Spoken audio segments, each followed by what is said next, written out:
A Dream of Home. A Dream of Home was the title of the short story competition advertised on the door of a temporary accommodation for immigrants that I was living in at the time. And there was real significance in the title. The tough road to get to a better place, longing for belonging, and simply wanting a place to call home. I've decided to enter the competition. And I wrote a fictional story because I believed that my road wasn't tough enough to justify the same dream. And I dug out that story from my archives, and I'd like to share part of the first paragraph with you.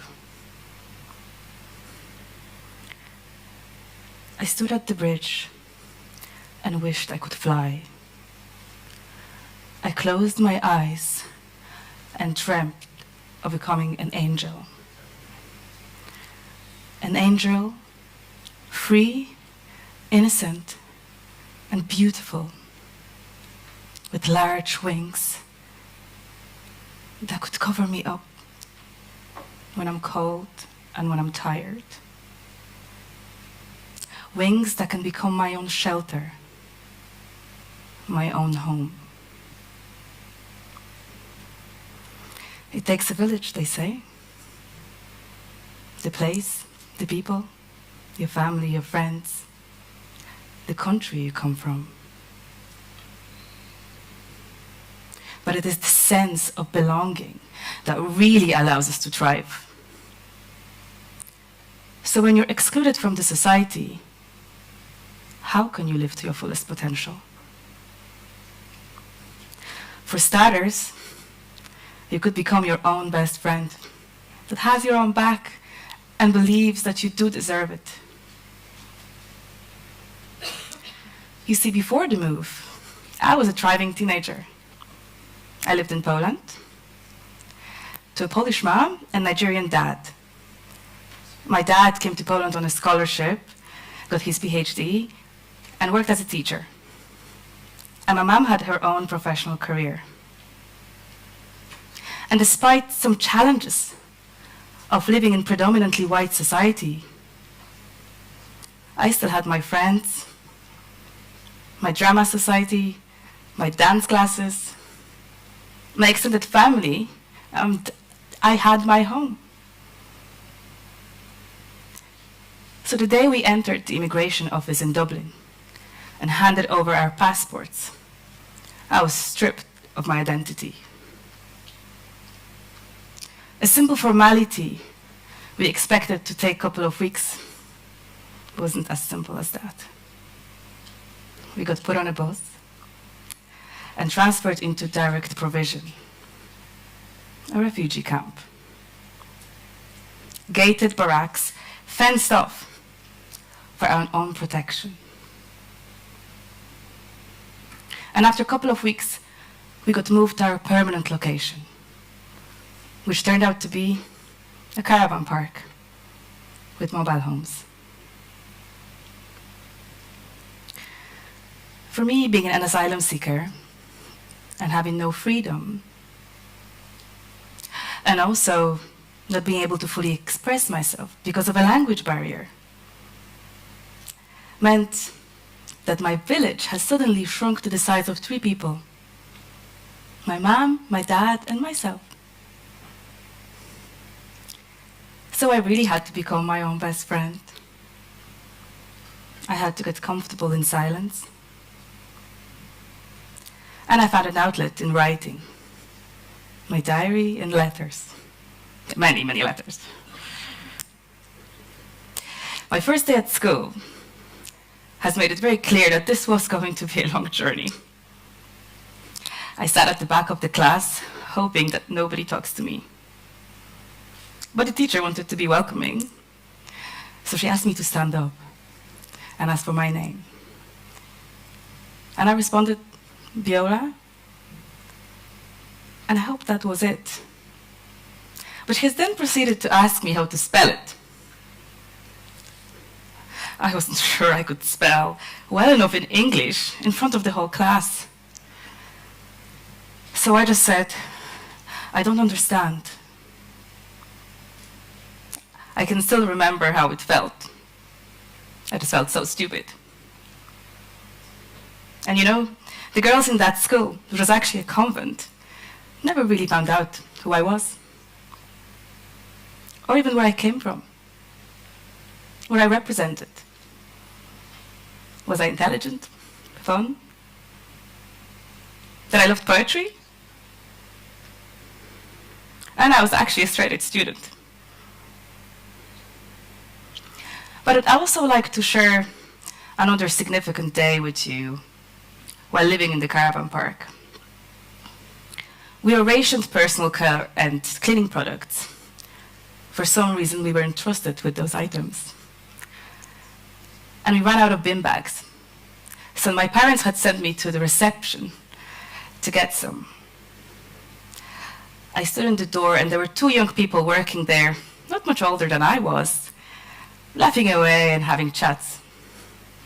And they ignored me for a while, and eventually turned to me and asked me what I want. I said, "Can I have a bin bag, please?"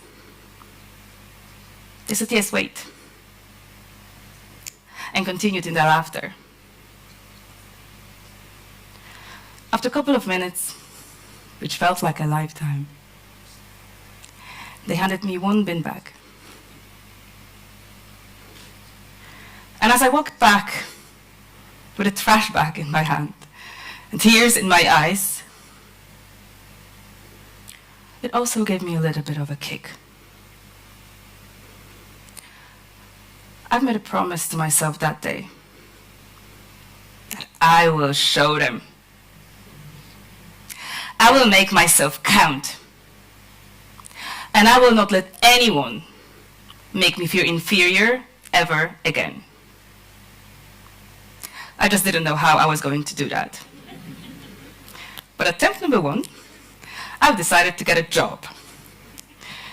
Asylum seekers weren't allowed to work at the time, and I was only 14. But I was prepared to break the rules. I walked into a local store and asked for a manager.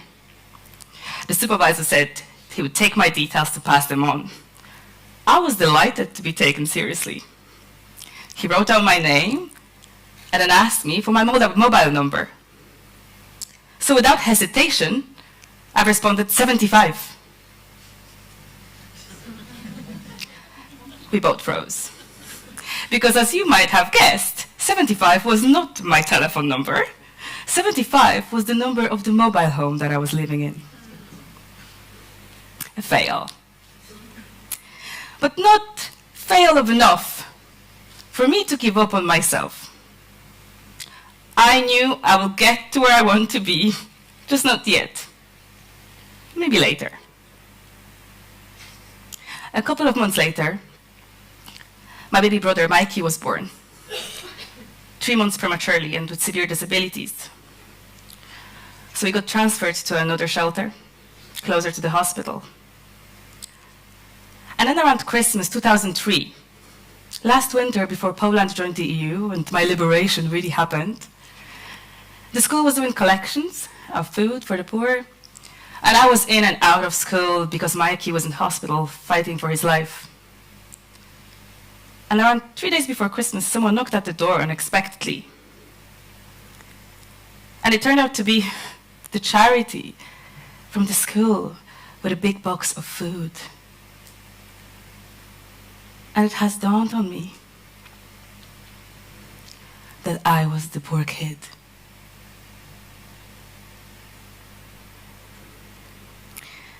You see, before today, before I had a home, a beautiful family, a tribe of amazing friends who are here in the audience, before I got my master's degree, my bachelor's degree, before I built a professional career that's really exciting, it took many knocking at doors and failing. But it only drove my determination more and more because I never forgot the promise that I've made to myself. That I will show them and I will make myself count. I will become an equal member of this society, and I will belong.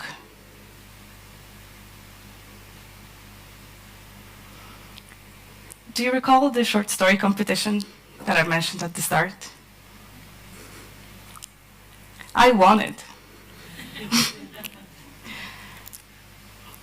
And a couple of days ago, while I was rehearsing for this talk at home, my 6-year-old son overheard me.